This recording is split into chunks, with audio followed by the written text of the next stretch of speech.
আমরা দেখেছি যে অমিত ভাই গতবার আমাদের সঙ্গে নির্বাচন করেছে।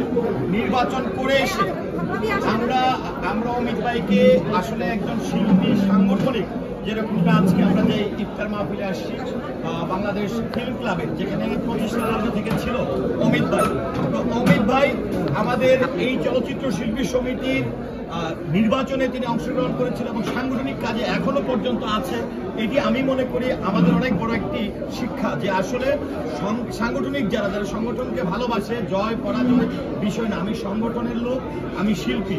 তো অমিত ভাইয়ের কাছ থেকে অনেক কিছু শিখছি। অমিত ভাই, আমি একটু আপনার কাছে প্রশ্ন করব, কারণ হচ্ছে আপনাকে ওনাকে দেখে আমাদের সঙ্গে অনেকেই প্রশ্ন করেছে যে ঘটনা কি, উনি তো নির্বাচন করেছিল, নির্বাচিত অনেকেই আসে নাই, কিন্তু অমিত হাসান সাহেব তো তোমাদের সঙ্গে এসে যুক্ত হয়েছে। ভাই, এটার একটা মূল কারণ কি?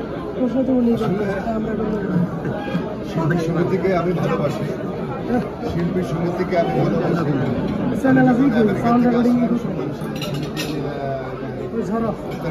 আমাকে ইনভাইট করার পরে আমি সেখানে অ্যাটেন্ড করেছি।